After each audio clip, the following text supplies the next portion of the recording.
Welcome to the Tax Professionals Podcast, the podcast dedicated to helping you improve your tax career. Here's your host, Jack Bonehill. Take a look back at your last working week. How often did you have to explain tax rules or something else to another person? Given that you work in tax, my guess is that this is a fairly high number, but tax rules can be complicated and dry, which make it harder to explain clearly in a way which others understand. This is not made easy by the fact that, for example, you need to adapt the way you explain something depending on the person you are speaking to.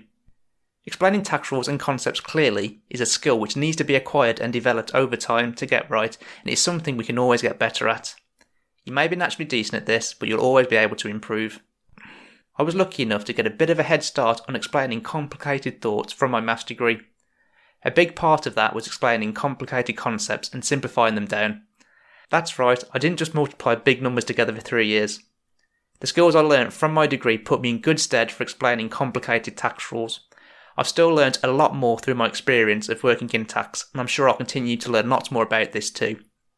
But in this episode, you will learn about ways that you can explain tax rules and other complicated information clearly to increase the chance of others understanding. Everything said in this episode is based on my own experiences and current understanding, and I'm sharing this with you with the sole intent of helping you and other tax professionals to become better and improve. Without further ado, let's get to it. Before you're able to explain something complicated to other people, in my opinion, you must first fully understand exactly what it is that you're explaining. I have this memory from university where one of my closest friends there, Dom, was explaining something to me from one of the classes that I wasn't understanding, and he explained it to me probably about 50 times and I still was none the wiser. He seemed so sure that he understood what he was talking about, and I just thought it was me. We finally went to one of the lecturers, the one who was teaching the class, to ask about this, just to see if he could explain it to help me understand. And it turned out that my friend Dom didn't actually understand it himself, and what he was explaining was wrong. That would explain why I just couldn't seem to understand what he was saying. So hopefully from that you can understand and see how it can be so important for you to first fully understand what you're explaining, because otherwise it could come across as double Dutch to the person that you're speaking to. Even more the case with tax rules, which we all know are very complicated and sometimes quite quirky. So when I'm talking about understanding here, I'm not just talking about being able to regurgitate or repeat something that you've learnt. I mean fully, truly understand it. Once you understand it, you will be able to simplify it, come up with different ways of explaining the same thing, which will become particularly useful where you've tried explaining something in one way and the person doesn't understand. And if you don't understand it, I truly don't believe that you can explain it in different ways. So that will give you multiple ways of explaining the same thing then, and give more chances of you being able to help the other person that you're speaking to understand. A good way to ensure that you understand something fully is, I suppose, thinking about whether you would feel comfortable answering questions that people could ask you which aren't straightforward and aren't just straight out of the textbook. So if you can think about the rules and think about some weird questions that people could ask and you would feel comfortable explaining the answer to that, then that's a pretty good sign that you fully understand the rules. So tip number 1 is fully understand the rules that you are explaining before you try and explain it to someone else. People have an easier time understanding things that are complicated, where it's kind of given to them in a structured and logical ordering. So the structure can actually be the difference between making something very easy or difficult to understand. So before you go about writing or explaining something verbally, think about the point that you actually want to get across and think about the route that you might go down to get there. And I don't mean you have to spend ages doing this, but if you're writing, you have a bit more time to do that. If you're doing it verbally, you need to have a kind of a quick idea of how you're going to do that if it's something you've not explained before. If you've done it before, you might have a decent idea how you're going to do that. When thinking about how to put your point across in the order that you're going to use, think about whether there's anything that you need to say first. Is there anything that is fundamental to understanding the end point? Do you need to go through a few hoops first? So just a very simple example of this is you can't teach someone how to multiply or explain how to multiply before you've taught someone how to add. That's a very basic example, but imagine that you were trying to teach someone to multiply who couldn't even add. It's not going to go well, is it? One from employment taxes, for example, is you can't really explain how to do a pay-as-you-earn calculation until someone understands how a tax code works or how the basic rate thresholds or percentages work. So hopefully you can get the idea there that you sometimes need to explain something first in order for the person to understand what you're going to say next. In some cases, it might not be absolutely essential to say some information first, but even then, having a logical order to do it in a way that makes sense to other people will usually help and make it easier for that person to understand. But outside of those things that must be said first, you can be fairly flexible in how you do it, but just make sure that it's in a way that is fluid, it flows, and each point that you make will easily lead on to the other. So, as I've kind of briefly touched upon already, if you're explaining something in writing rather than verbally, then you have more time to think about this and more time to play with so that you can move the text around, change the structure of it so that you can make sure that there's a logical and clear flow to the points that are being explained. And when the order isn't right, you can easily move it around. That's the beauty of using Microsoft Word or other things on a computer. But when the order is in a good order that makes sense and is easy to understand, it will be pretty clear because when you're reading it, it will be an easy read. Don't be scared to mess around with it. When you're trying to, I suppose, build the skill of explaining things in a logical order, it is going to take time initially. So don't be scared to keep messing around with it and keep changing the order that something's said in, maybe even changing the words that you've used as well. Explaining something verbally where you've never explained it verbally before or maybe not even in writing before is going to be a bit more difficult than it would be in writing. But when you're explaining something verbally, you can give someone the opportunity to ask questions so that if something isn't making sense, then you have an opportunity to put that right. Some ways I think you can make it easier to explain something verbally in a good order is to have written something about it first. So let's say you've written a briefing note or you've given some advice on it before in an email, then that's probably giving you a bit of an idea of how you might go about structuring your answer because it's helping you to organise your thoughts. You've probably already done it before. If you're giving a presentation or you know that you're going to have to explain something in particular in a meeting in advance, then you could maybe note down a few bullet points of the order that you want to explain things, and then when you're in the meeting you can follow that.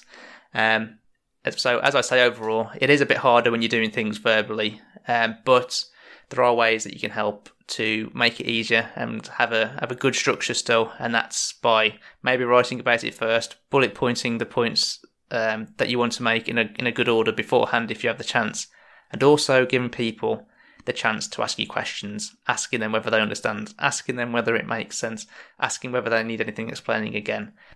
There will be circumstances where someone doesn't understand something you just explained and they won't tell you about it, but in those scenarios there isn't really anything you can do.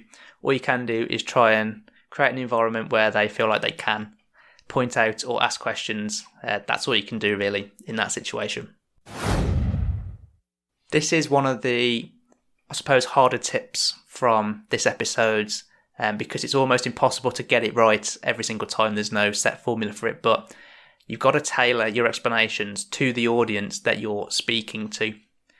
This was something that I found quite frustrating early on in my tax career, particularly when I started with my current employer, because I would draft a response to one question for one client. It would be reviewed and amended, sent to the client, and then pretty much the same question would get asked again by a different client. I would pretty much reproduce the same answer from before, and then when it was reviewed, it was changed again, and a completely different approach was taken. And the reason that was being done is because the person who was reviewing that work understood the client, what information they would want to have, and the language that they needed to be able to understand it clearly. That was something that I didn't have because I didn't know the client well, and also it wasn't something I'd experienced in doing because really I was just, I suppose, more interested in getting the technical answer right. I suppose even after I went through those experiences where the same question was being answered in different ways and it was frustrating to me, I still didn't really fully appreciate, I suppose, how important it was to tailor something correctly to your audience until I had this one example from work. It was to do with employment status and explaining employment status to someone. It wasn't until that scenario where I really fully appreciated how important it is to tailor to your audience. And I went in from a pretty technical perspective on these explanations. It was all in a written report, and I suppose really looking back in hindsight, it wasn't really a particularly commercial report or a practical report. It was much more technical than it should have been, and the client was not at all happy with the report. They didn't really understand it. They didn't feel it was practical. They didn't feel like it was of much use to them. Although technically correct, they were not happy with it. Now I know this client much better, and I kind of appreciate the importance of tailoring to your audience. Looking back at that report, I can see easily why it was not appropriate for the person that I was writing to. The person doesn't particularly like or get along well with technical information. They prefer high level, surface level, only really worried about the answer, not kind of the route you go through to get there. And then even when you do get there, they want a practical answer from it. So that goes to show just how, I suppose that was my example really of where I learned that tailoring to your audience is really quite important. So some things you can think about when trying to tailor your explanations to a particular audience is think about what your audience will want to know. What are the points that are going to be important to them and what stuff is not going to be important to them? Think about the audience's prior knowledge. Do you need to go back to basics and explain something beforehand, or can you jump straight in with the later details, I suppose? So think about what they know, particularly in terms of the language you use as well. Are they going to understand jargon? Are you going to have to explain the jargon? So think carefully about the language you use. Think about how much you need to simplify something as well. I suppose that is related to jargon, but you can always simplify things a bit more, and just think how much you need to do that, and whether or not simplifying is going to take away important points that this audience person is going to need, or whether they can live without that. And also, I suppose, think about whether or not your audience likes deep technical knowledge, or whether they like something to be quite high level. So if you're writing something for, say, a tax partner or your manager, and they've asked you to give them the answer on a particular question, then you're going to be much more technical in that than you would be than, say, if the client asked it. And again, on top of that, if someone from HR asked you the same question, maybe you'd answer it differently to if someone who's a finance director or someone who worked in finance asked you the question. So I know titles aren't a definitive, I suppose, answer for knowing how you need to explain something in terms of the language you use and how simple you go, but it's a bit of an indicator, particularly where you don't really know the person that well, and you only really know their job title or what they do at work. You can use that to your advantage, and obviously then the better you get to know someone, the better you can be at tailoring your explanations to that audience. Really, tailoring to your audience is much more of an art than it is a science. It is going to be impossible to get it correct 100% of the time, but you can just take on board indicators and little things to try and do it as well as possible, and it definitely comes with experience. It's not something that will come to you overnight. You may be thinking, what can you do in situations where you're giving a presentation to multiple people, or where you're giving an explanation to multiple people at the same time who all have various levels of knowledge and like things explained in various different ways? And well, in that circumstance, really, you've just got to try and target it for as many people as you can. And maybe if anyone needs to know the detail more than others, you can maybe focus more on explaining it right to that person. It's going to depend on the situation, but those are some things that you can think about when, say, you're giving a presentation or talking to multiple people, explaining the same thing at the same time. I've already hinted at this one already, but allow your audience to ask you questions and also try and check the other person's understanding. So by allowing someone to ask you questions when you're explaining something, that allows you to see where they may not understand something, so then you can specifically try and re-explain that one point.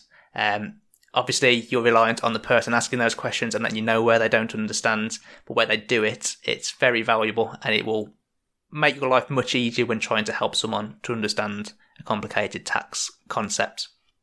The person being explained to, of course, has some responsibility to ensure they understand too, so you would like to think they would ask the questions, but that might not always be the case for whatever reason that could be. And all you can do in that circumstance is try as much as you can, I suppose, create an environment where they feel like they can ask questions. You could also give them multiple opportunities to do that. Kind of the second part of this tip, which is check the other person's understanding, would definitely not be appropriate in all circumstances. Let's say you're not going to ask the client to explain to you what their understanding is after you've just explained something to them, but where you're working with, say, a more junior person or someone else in your team, then you can ask them to, I suppose, tell them what they think is meant by what you've just explained to them. And then when they explain it back to you, that will give you an opportunity to see if there's any areas where they've misunderstood.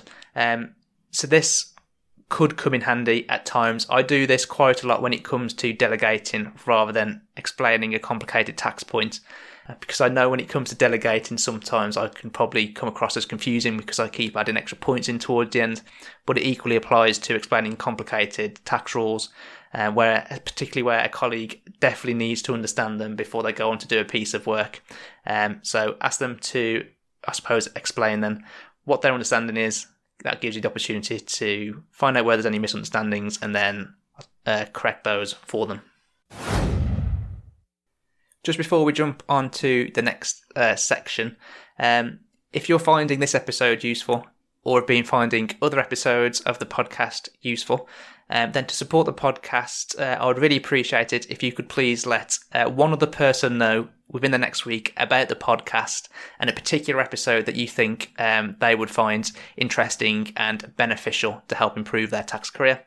Word of mouth really helps to spread the word about the podcast, and it helps me to get a wider reach with the podcast and to help more people. And it also will help me to build a community of people who are like-minded in relation to their tax career progression and maybe at some point in the future. If you're unsure which episodes to let them know about, then of course you could just choose this one. Without further ado, let's continue with the episode. The next one is to use examples and handouts if they're appropriate.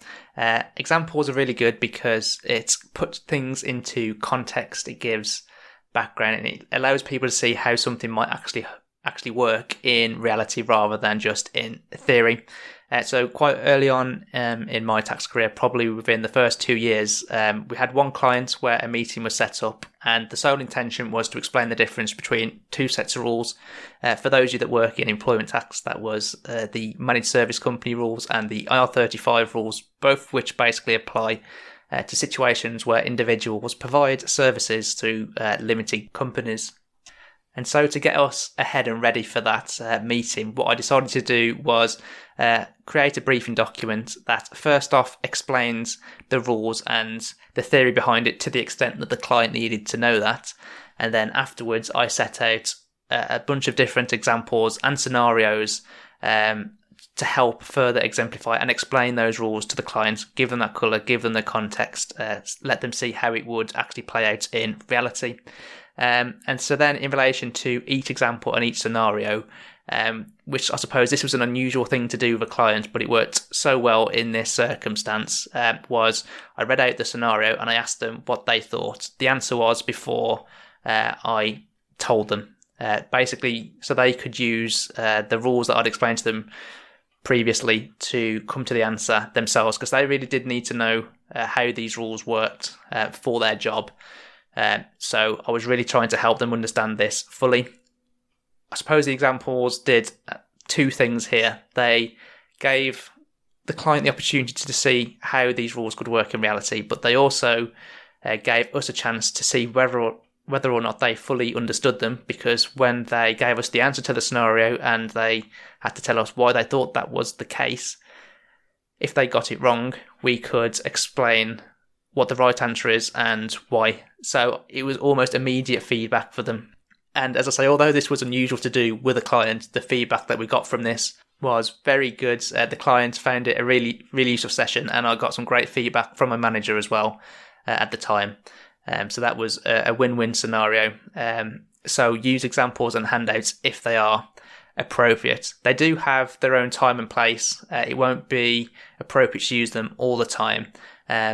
And I suppose the other thing is, when it comes to using just a handout, like the briefing note was in that scenario, it helps give you structure to those discussions, like what I was talking about before. So you can follow and explain things in a logical order because you've already got them set down on paper, but you can just explain and add more around that. And since you're explaining it verbally, you then have the opportunity to allow the client to ask you questions to further enhance their understanding. So this next one is use visual aids, diagrams, or flowchart if appropriate to help with your explanations. You've probably heard of the saying, a picture is worth 1,000 words, and I think that is so true when it comes to some tax concepts. If you've studied towards the ATT or the CTA qualification, I suppose any other professional qualification for that matter, you've probably come across situations where the lecturer or even the material that you're reading uses visual aids, diagrams to explain a concept. Diagrams also tend to stick in your mind better than a lot of words do.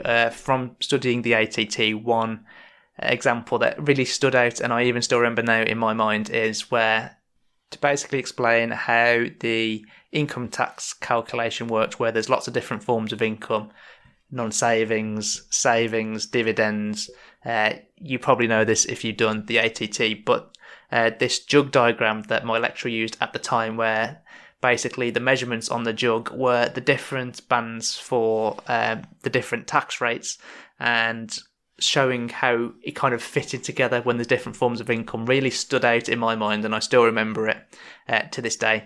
So it goes to show, really, at least for me, and if you've had similar examples where diagrams have been used to explain something and it's made it very easy for you to understand, you can see how powerful these are. And so why not use the same technique when it comes to your job where it's appropriate? It's particularly appropriate when you're giving presentations, but even if you're just explaining something to someone in a meeting or face-to-face, then, you know, ignoring COVID times and going back to normality, but you could literally just sketch something out very quickly on a piece of paper, and that could make the understanding for the other person much easier. So an example where I do this quite a lot is where I'm explaining how some tax rules apply to a long recruitment sector supply chain, because I do a lot of work in the recruitment sector, and every time I use a diagram to explain it, you can also almost see like a light bulb moment for the client. I've used it so many times, and every time it's been very helpful. You might be a bit skeptical about it, but why not give it a try? I'm sure you'll find it really useful.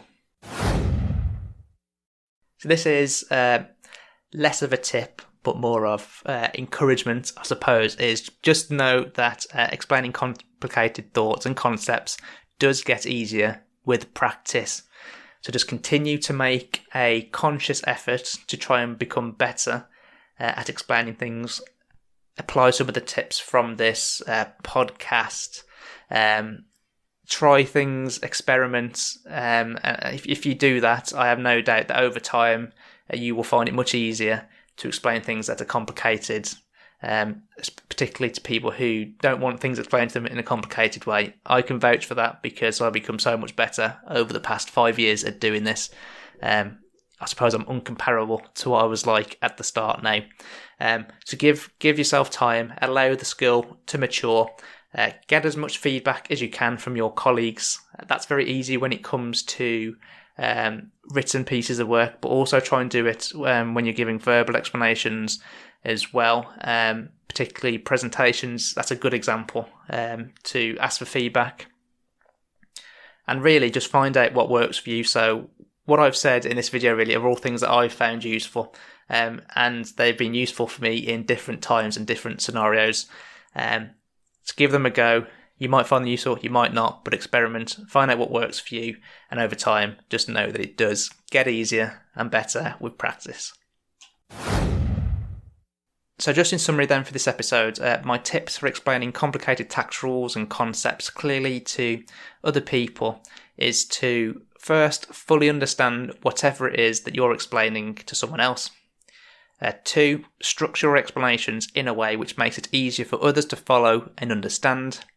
3, tailor your explanations dependent on your audience. 4, allow your audience to ask questions and check the other person's understanding if appropriate.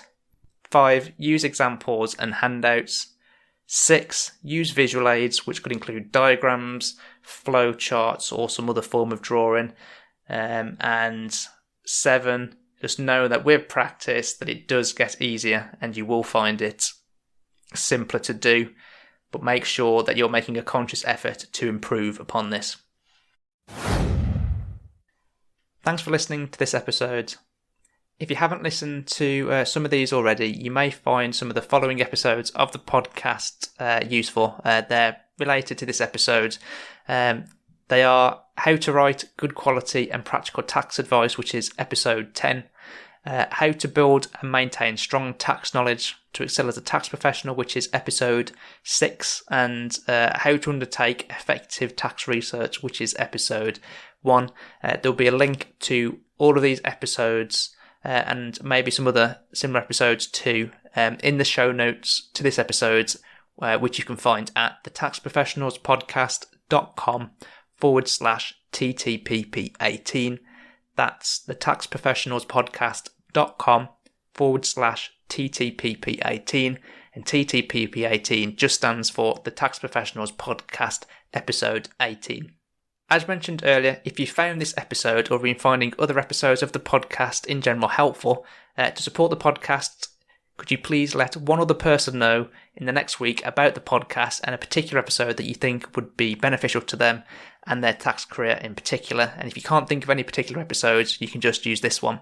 But that's it for this episode. I hope you found the episode useful and have taken away some useful points that you can use to help improve and develop your tax career.